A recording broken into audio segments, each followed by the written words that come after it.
Today we're going to look at the writing process, assessment, and instruction. So you've already done your reading, the article by Karen Bromley, 2007 Writing Assessment, and you should have a few things in front of you to make your life go easier.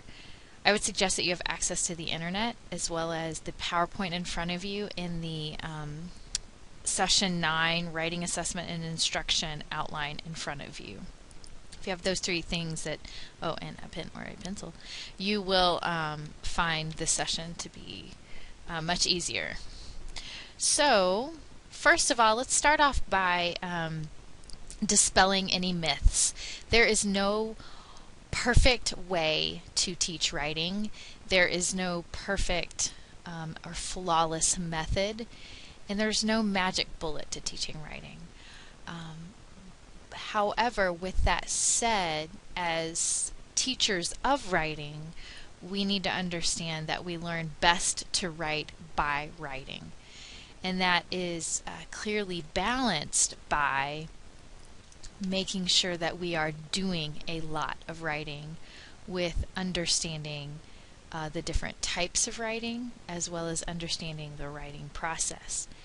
So if you think that you can circumvent teaching writing by not doing writing, you are probably fooled. I know from my own personal experience that the best way to teach writing, or the best way to teach writing for myself, was for me to actually be engaged in writing and to follow Linda Reef's advice here, in that we have to do a lot of writing to accomplish the best writing. So we think about certain models of literacy acquisition or learning literacy, and we look at Camberne's model. We're not going to really look at it in depth, other than I want you to think about what he says with regard to learning how to write. He believes that in order for students to learn how to write, that they have to be engaged in the process of writing. And we're going to look at the process of writing here in a second, but that engagement is accompanied by immersion and demonstration. And so we go back to what Linda Reef said earlier, that we have to do a lot of writing to accomplish the best writing, as well as we learn to write by writing.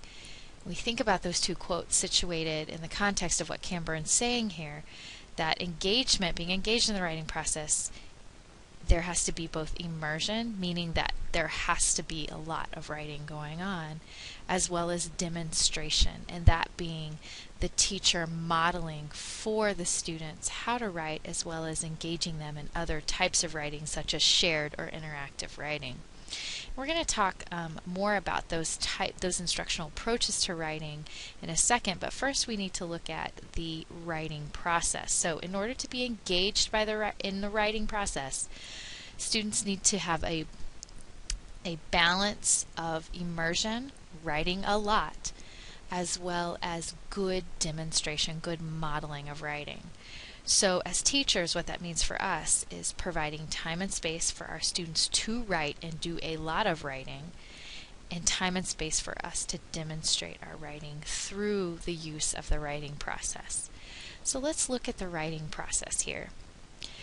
Traditionally, you can see on the left is the traditional writing process, and over on the right is what we might call the more revised writing process. So if you want to take some time right now and to think about what are the steps in the traditional writing process, obviously starting with pre-write, moving to drafting, revising, editing, and publishing, and then thinking about the differences between the more traditional writing process and the more revised writing process here, where we have pre-write, compose, or draft, it's another word for draft, evaluate, revise, edit, and publish. The difference between the traditional and the revised, as you can see, is that notion of evaluation. And I think that evaluation is that piece that is where readers or writers are reading each other's writing, and teachers are reading their students' writing so that they can provide feedback for revision and editing. So that piece, that evaluation piece, is something new. So if you want to take time to do that on your outline now, please take time to do that.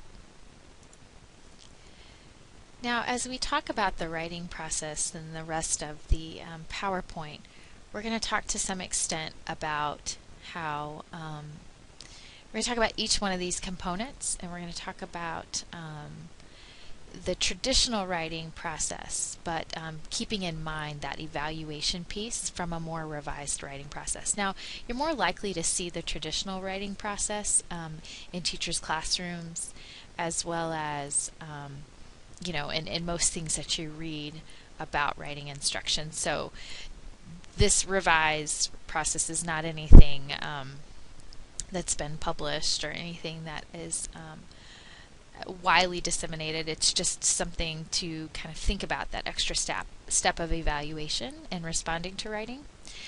So let's first look at pre-writing.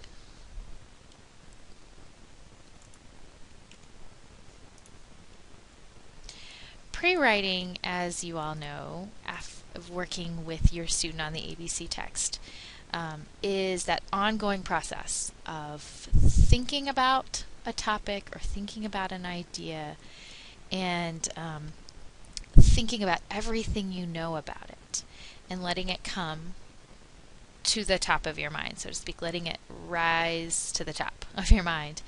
And then thinking about recording that in a space so that those thoughts aren't just fleeting in time, but they are actually recorded somewhere, and that they can serve as a concrete starting point for the actual writing and drafting later on. So we think of writing as this ongoing process of generating and shaping ideas. And this happens before writing, obviously, and before the drafting of writing happens. And typically at this time, it's really important, as we're brainstorming and as we're pre-writing with students, we're thinking about what's the task, what's the purpose for writing, who is my audience, what are my ideas, how am I going to organize them, and how am I going to cluster them so that I can indeed record them efficiently, so that I can efficiently and effectively so that I can pull those back later when it comes time to drafting. However, there are students that do have difficulty with brainstorming and the pre-writing process.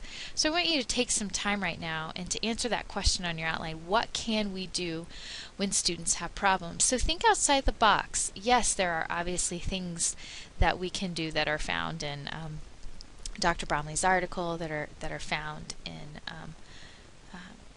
research articles, but what is something that you would do? What is something you do as a writer? So take time right now to think about that.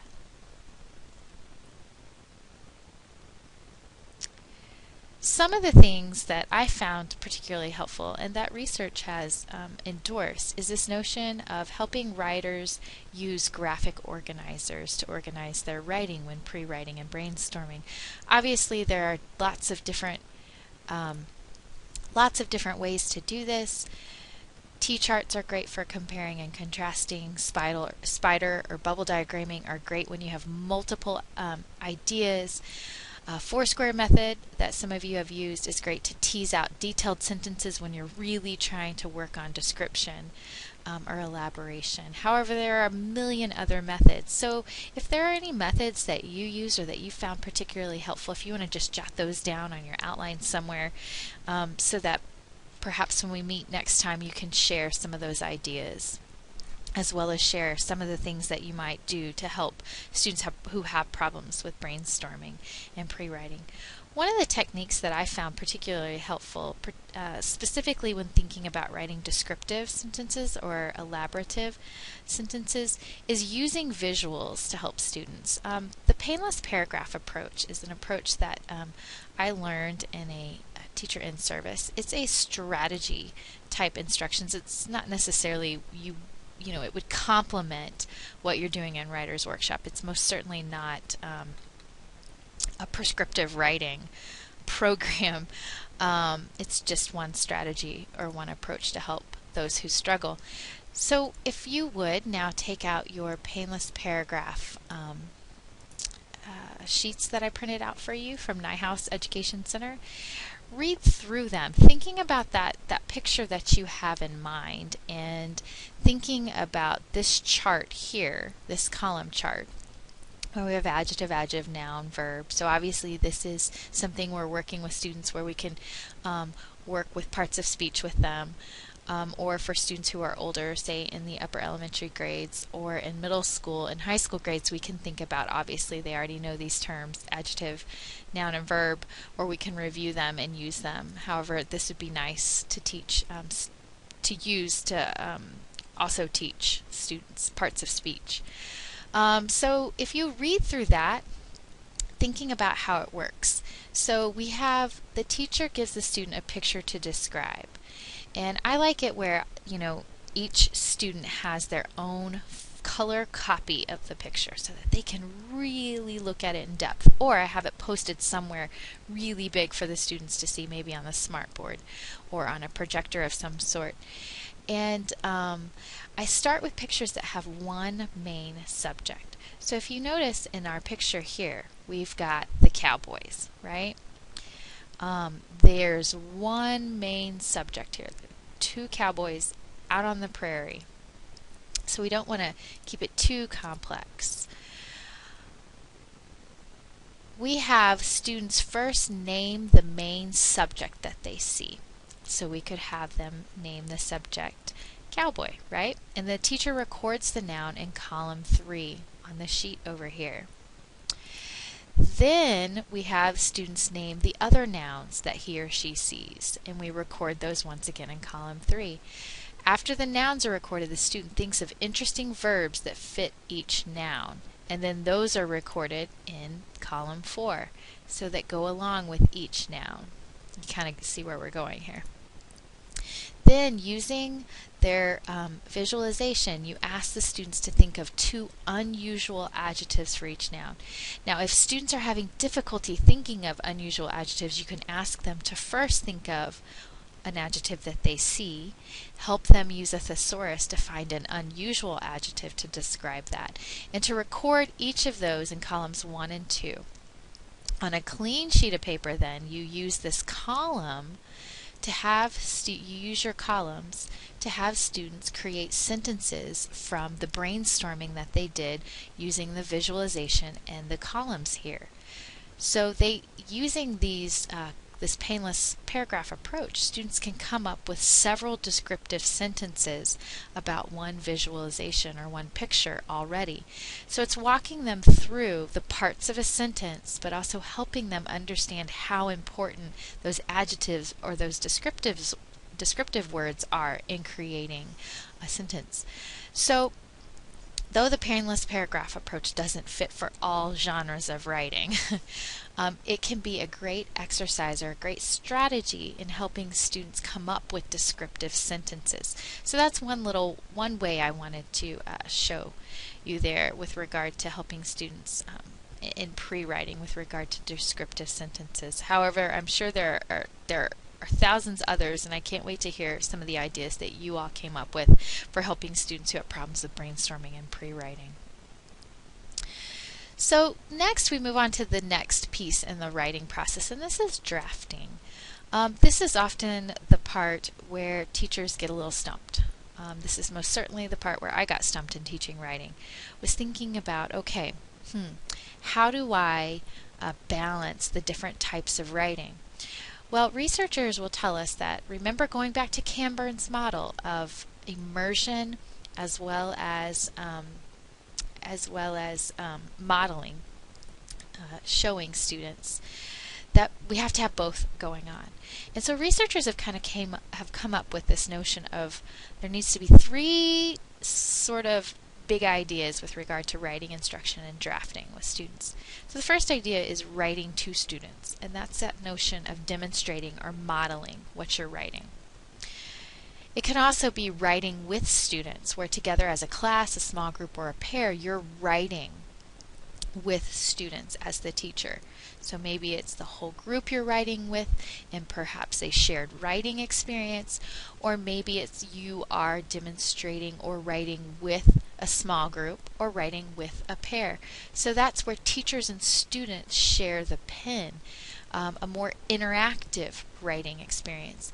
And then the third type of drafting is this notion of students writing independently. So we move through these three big ideas with regard to writing instruction: writing to students, modeling and demonstrating; writing with students, where you're sharing the pen and coming up with ideas together; and then the last, providing time and space for students to write independently. Now, depending upon when you are introducing a writing genre or a purpose for writing, you may want to, the first time you introduce persuasive writing, you're going to want to write to students, you're going to want to model, and then you're going to want to provide time and space next for you to write with students. And then lastly, you want to provide time and space for students to write independently. So depending upon the purpose of your writing instruction, that's going to drive, as well as your students' familiarity with the purpose for writing or the genre for writing, that's going to drive your drafting instruction and your writing instruction. So obviously that's something to think about. And I want to sort of draw your attention to these 5 key instructional approaches for an effective writing program. And this is this notion, remember, going back to Camburn. We're always going to go back to our theory because our theory informs our practice. Thinking about this notion of a balance between immersion and demonstration. If you notice at the very top here, our top arrow, we have modeled writing. This is where the teacher demonstrates writing from his or her own thoughts as the expert writer. So you are modeling writing. You're thinking aloud, you're sharing how you come up with ideas, you're thinking about how you communicate those things, and you're doing it very publicly and aloud. This is typically done in a whole class instructional setting, but could be done in a small group or in a pair or even one-on-one. But it's this notion that you're the expert and you're communicating how you do something. Now obviously as we move down, we look at shared writing and interactive writing. Now the difference between, oftentimes people get these two confused, but the difference between shared and interactive writing is who's doing the writing. Now in both shared and interactive writing, teachers and students are sharing ideas and coming up with ideas together, but it's in shared writing that the teacher records it and owns the pen. You typically see this in the early grades, K1 through 2, where the teacher and the students are coming up with ideas, like in the language experience approach, but the teacher owns the pen and she or he is the one who is recording all the ideas. Whereas with interactive writing, the teachers and students share both the ideas and the pen. So students are coming up and writing, sharing their writing, and bringing their ideas to the pen publicly. Now, as we move down in those 5 key instructional approaches, we think about guided writing. Now, if you notice, we had modeled writing. Teacher owns it. Teacher owns the pen, owns the ideas. Shared and interactive writing, there's some sharing of idea making, but it's still shared and interactive writing are still very much processes in which you're coming up with a prompt and where you're coming up with a prompt and doing something as a group or a pair.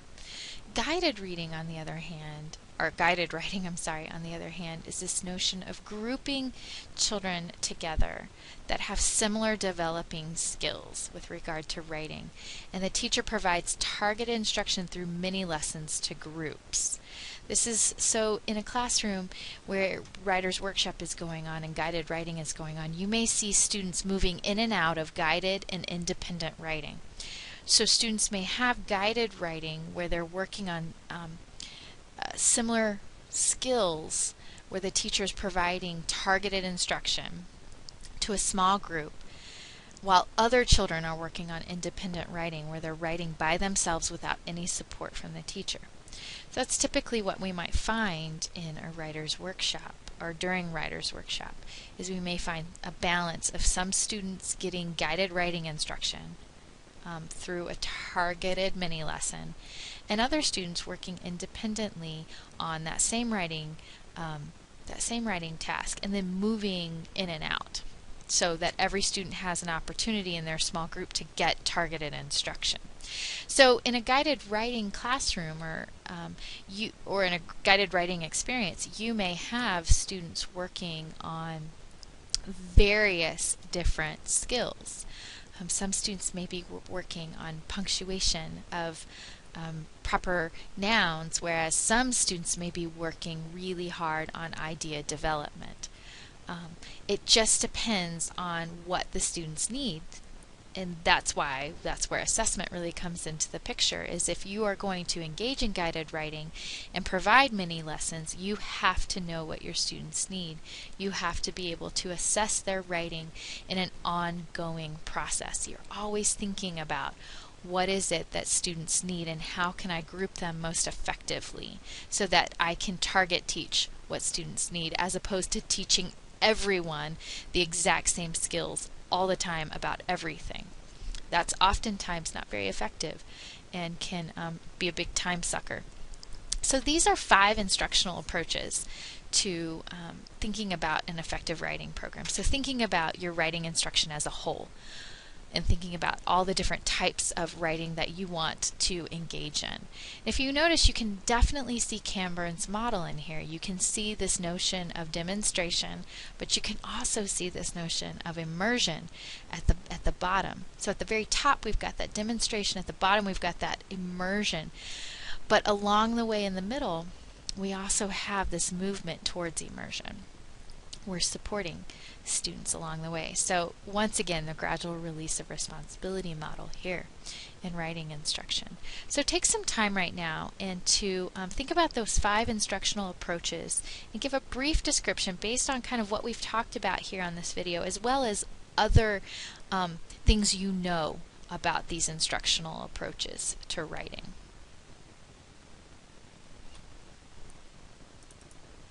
Now what I'd like you to do is I'd like you to take some time and go to either one of these websites. These come from the Annenberg Foundation, which is an incredibly rich source of teacher professional development videos. And I want you to choose either grades 3 through 5 or grades 6 through 8, whichever one pertains more to what you feel like. Obviously, either you're getting your certification in or your interest level.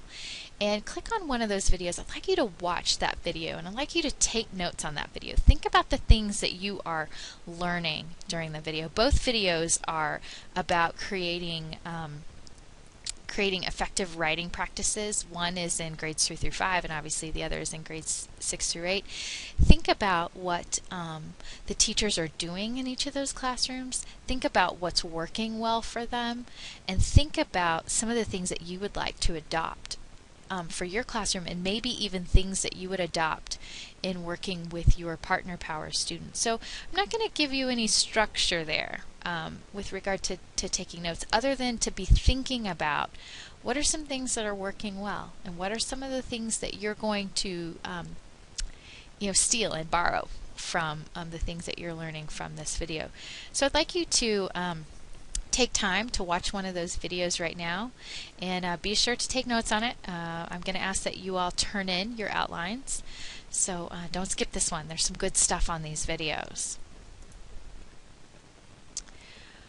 Alright, now moving back to that process is this notion of, so now you've had the opportunity to think about pre-writing and brainstorming. You've also taken some time to think about this notion of drafting and how we bring good writing instruction into that drafting piece. How do we teach children to draft? We write to them, we write with them, and we make sure that they are writing individually and independently. And you also watched a video on some sort of best practices for making that happen in a classroom. Now I want to move back to that writing process and think about this notion of responding to writing, because the next 2 pieces in the traditional writing process model are revising and editing. Now revising and editing require responding to writing, which means evaluating. First of all, it means really reading someone's writing, and then it means evaluating it and thinking about those things. So what is responding to writing? Well, it's this notion of being able to provide both evaluation and comments for both revision and editing. And revision is much different than editing. We're going to talk about those things here in a second. People often get them confused. But we want to teach students to respond to writing by highlighting strengths of the process, the content of the actual writing, and then the conventions. So the conventions are more of our grammatical pieces. And then also, we want to help students by providing them strategies to strengthen weaknesses or to strengthen areas in which they're emerging or developing and need just more either direct instruction or more support, guided or independent practice, to be able to really increase their writing ability. So I want you to think about you. And I want to think about what you read in Bromley's article. I want you to think about, are there any strategies that you find helpful when it comes to responding to writing, or this notion of evaluating someone else's writing or evaluating your own writing? And or were there any that you found helpful from the reading? So we're thinking about responding to students' writing. You can think about that from the perspective of the teacher as well as the perspective of peer evaluation. So take some time right now and to just respond to that question. Are there any strategies that you find helpful that you do for yourself? Like for myself, one of the things that I do is I read my writing out loud. I listen to my writing. And I find that to be very helpful to highlight both the content, do I have what I need here? And then also conventions, is it grammatically correct? And then also there are plenty that are in Dr. Bromley's article. So take time to answer those two questions.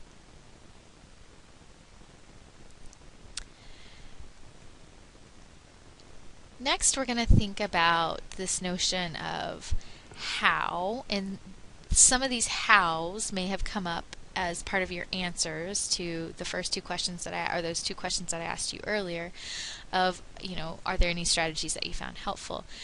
There are lots of ways that we can help students respond to writing, obviously, and respond to their writing.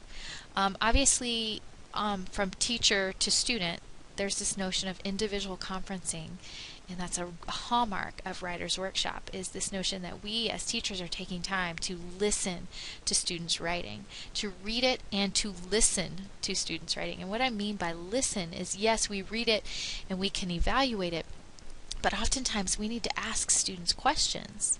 So if you think about the praise, question, suggestion technique that Dr. Bromley supports. In individual conferencing, that's a great way to go about that. Okay, here's a praise. Here's what I thought. Here's an area that I'm going to highlight a strength.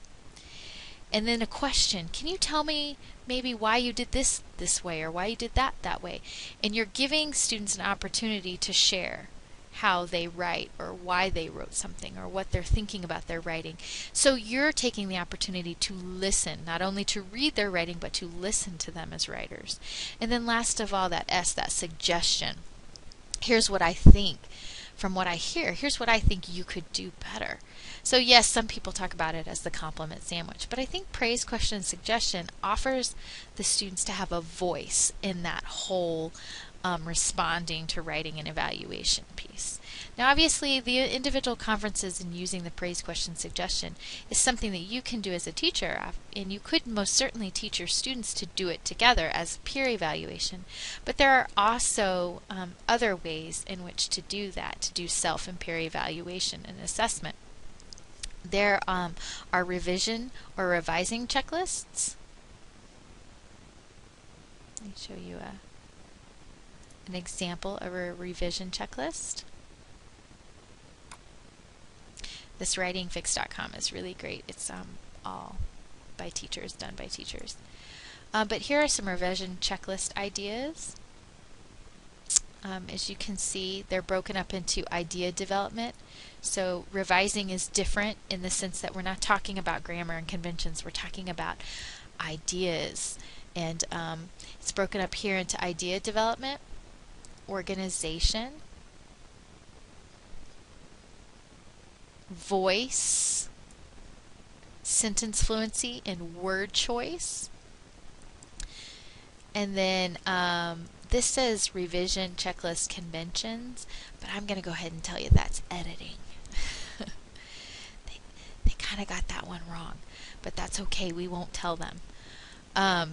So these are examples of both a revision checklist and then obviously this last one as an editing checklist, but something you may adapt or use as you find purposeful. And then this is from readwritethink.org, which is one of my favorite websites of all time. Here's an editing checklist for self and peer editing. So this is where we see the conventions where we're running through punctuation, grammar, spelling. Here's an example that could obviously be adapted depending upon what your students are working on and the age level of your students. So those are two examples of using checklists for self and peer evaluation. Obviously, you can make it more dynamic by adding in the peer piece, but I think it's also really important to do the self-evaluation and self-assessment as well. So that brings us to, I kind of showed you the cart before the horse, but it's the reason why I had you thinking about these strategies for responding to writing and looking at these revision checklists and editing checklists is in hopes that you would think clearer about revising and editing. And oops, I forgot one more. Another way to help with self and peer evaluation assessment as well as individual conferences is this notion of rubrics. Now, rubrics can sometimes be a little bit, some people would say controversial, saying that we've rubriced children to death. I think you use rubrics as you see fit. But this is what's called Ruby Star. And Ruby Star is a make your own rubric. It is super cool. Obviously you can pick some of your own. Here's one with writing, literature circle, and listening. Let's look at this reading and analyzing information rubric here. It comes with pre-organized little categories here for us to choose from, and allows us to basically build our own rubric. Isn't that cool? And then I think you can save it. I believe it's free. So you may want to check out Ruby Star. That's another way, obviously, to support responding to writing. But thinking about responding to writing, when we have students engage in revising, whether it's self-revision or it's peer revision or we're helping them revise, we want them to think about how they want to improve their writing. And it's important that they look at it from a different point of view, which can be really difficult. And so sometimes helping them with things like, well, how is your writing clear? Could we make it clearer? Is it interesting? Could we make it more interesting? Is it informative enough, or could we make it more informative and or convincing depending upon the genre or purpose for writing? Giving sometimes students anchors, that's why those checklists can be so helpful, is giving them anchors to think about, and so that they can think about their writing from a different point of view. So that's revision. Revision's thinking about organization, clarity, word choice, idea formation. Whereas editing is looking solely at the mechanics of writing, that notion of spelling, punctuation, capitalization, handwriting, formatting, and neatness. So be careful not to confuse those two. And it's important to be able to, as a writing teacher, a teacher of writing, is to be able to teach children and adolescents the difference between the two. Now I'm going to say right now, remember when we looked at that notion of guided writing and having students grouped according to the developing skill or emerging skill that they need to learn? It can be very overwhelming when looking at children's or adolescents' writing and seeing all of the things that are wrong with the writing and being overwhelmed by, oh my gosh, all the grammatical errors and all of this and that. What I would encourage you to do when you're supporting revision and editing in the writing process is to choose one or two areas that you feel the students need work on the most. And I typically gauge this as what areas are getting in the way of understanding their writing. And on the flip side, thinking about what's in the Common Core with regard to writing. What do they need to know by the time they leave my classroom? What does the Common Core say? And then thinking about choosing the things that they need to work on writing from those angles. What is getting in the way of understanding their writing? And then two, what's in the Common Core? What do they need to know? So making an informed approach as opposed to having students work on everything all at once. Think about it. Working on everything all at once about your writing is overwhelming as a graduate student. Think about a third grader, a fifth grader, a seventh grader, a ninth grader. Those things can be equally overwhelming, if not more so, from that age. So think about what it is you want your student in your Partner Power ABC book, what it is that you want them to work on in their ABC book. I would really encourage you to think about that with regard to revision and editing and target those areas instead of trying to work on everything. You will, you may not mean to, but you may discourage your student by trying to work on everything. And it's important for you to understand what is in the Common Core with regard to writing. You need to know that to know it. In fact, I'm going to make you know it in a second, but not quite yet. The last piece in the process is this notion of publishing. And what we know from quite a bit of writing research is that students tend to be more engaged in a writing task when they know that there's an audience. There's a purpose. Like, there's a reason for somebody to read this. So publishing is this notion of making the writing known, whether the audience is their other students and they are able to have a writer celebration at the end and read their writing out loud to one another and making their writing known, or whether they're writing a letter to the local the mayor or the local BOCES or whoever it is in power, and actually sending those letters out. But it's important for students to know, who's my audience? Who's going to read this? And then showing students some sample writing tasks. Where could the final works be published? So if you're writing a persuasive essay concerning, students want to change the no cell phone policy at school, then show them possible examples of students who have gone before them and who have written such a work. Obviously this may not work all the time, but it's something to keep in mind with regard to publishing. It's really, really important. Think about it. When you engage in a writing task, you want to know who's going to read your writing. And you're thinking about the audience, and you're thinking about how that other people are going to read it. I'll tell you, as a writer who has struggled greatly in becoming a decent writer, even though it's just something I work on constantly every day, there's nothing more exciting than knowing that other people, it's a little nerve-wracking too, but knowing that other people are reading your writing and getting something from it. So I would encourage you to think about this piece in the process when creating a writing task for students. So that kind of brings us to the end of the writing process. So what does all of this stuff about writing mean for our instruction? Well, first of all, if you remember, you do your best writing by writing, is you as a teacher are a writer. Remember, you've got to model writing for them, don't you? You've got to model writing for them. You've got to engage in shared writing and interactive writing together, as well as, if you're going to be a good teacher of writing, you've got to be writing yourself. So you're a writer. Now I want you to stop here, and I want you to ask yourself, how do you see yourself as a writer? What do you do to work on your writing? And then looking at those questions, what kind of writer are you?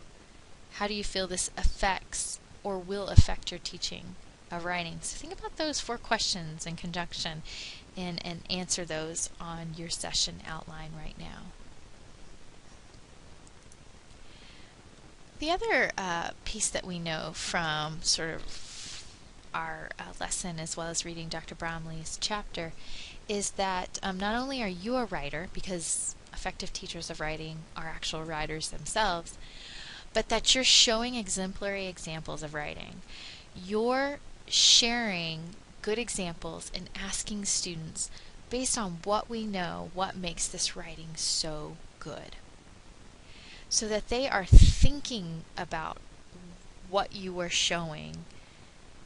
And so it's a metacognitive process. We also want to show examples that fall short.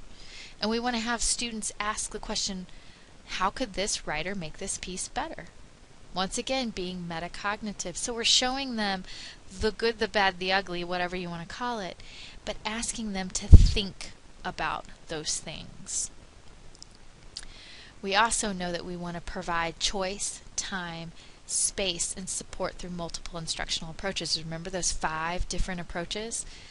Those 5 different approaches have a differing degree of your interaction with the students, as well as how you're going to provide time and space to make those things happen, as well as thinking about providing choice in writing assignments or writing tasks. So those are important. And what this also means, what all of this stuff we've been talking about, the process of writing means, is that you never ever apologize for having your students engage in writing. Because remember, going back to that Linda Reef quote at the beginning, we learn to write by writing. We do our best writing when we do a lot of it. So what I want you to do right now is I want you to take time, watch this video with Lucy Calkins. Lucy Calkins is at Columbia Teachers College, and she's incredibly well known in New York State and incredibly well known across the nation for her writer's workshop model. She's incredibly charismatic, a little goofy, not gonna lie, but watch her video. Think about what she says. She approaches this video is aimed at students. So she's talking to students as writers. She doesn't say students, she says writers. So think about what she's saying. I want you to watch it because I want you to also take notes on some of the things that she says, some of her big ideas that she has. She most certainly has some big ideas from this, and I'd like for you to think about those things. So take time and watch that video right now. Alright, so you got a little Lucy Calkins in your ear there, and I'm excited to hear what you've taken notes on about some of the suggestions that she has for writers. And I also want to hear your thoughts about her. She's very incredibly well known. You can look on most people's bookshelves who are literacy specialists or reading specialists and find a book by Lucy Calkins. Now, what I want to talk about next is how do we assess writing? So I want you to answer these 2 questions. What does Dr. Bromley suggest in her 2007 chapter on writing assessment? What does she suggest that we do to assess writing? Think about the different instructional methods and instructional approaches that she suggests. And then I want you to think about how can we use the Common Core to support writing assessment. So take out that Common Core and look at writing, whether it's K through 5 that you're looking at, or whether you are a secondary person and you're looking at literacy in the content areas 5 through 12, and you're looking at the writing piece there. I want you to really comb through what the Common Core says about writing. There are different purposes for writing that the Common Core highlights, and there are different things that students need to know about writing depending upon the grade that they're in. So I want you to really comb through those things and think about a coherent answer. How can we use the Common Core to support writing assessment? So take time to answer those 2 questions. Know this as your instruction is clear. And we know that instruction that's clear comes from well thought out, intentional, and well planned instruction. And piggybacking on that is this notion that the writing tasks are well designed, that you're thinking about the writing process. You're thinking about providing time and space for students to brainstorm, to pre-write, to draft in whatever technique that you're using. to respond to one another's writing through the revision and editing processes, as well as publishing and having students have the opportunity to let their writing be known. And that along the way through that whole writing process that you are providing guidance and explicit specific feedback, as well as independent practice. And most importantly, as Lucy Calkins just herald Dr. Bromley's words here, students are told they're writers. Do not apologize for writing instruction, and most certainly let your students know that they are writers and that writing is a process. I think that's huge. So let's look at Jackson before we leave this nice little video here. Now, you've got a few questions on Jackson, so you might want to read through those questions before you read through Jackson's case study. What are his strengths? What are his struggles? What might be his underlying difficulty? And how can we support Jackson's writing? So let's think about Jackson really quick. He's a happy-go-lucky 10-year-old. He's visual, spatial, creative. However, he's a low reader. He has low reader and writer self-efficacy, meaning that he doesn't really engage in a lot of reading and writing because he doesn't necessarily believe he's very good at it or that he can do it. He's easily distracted.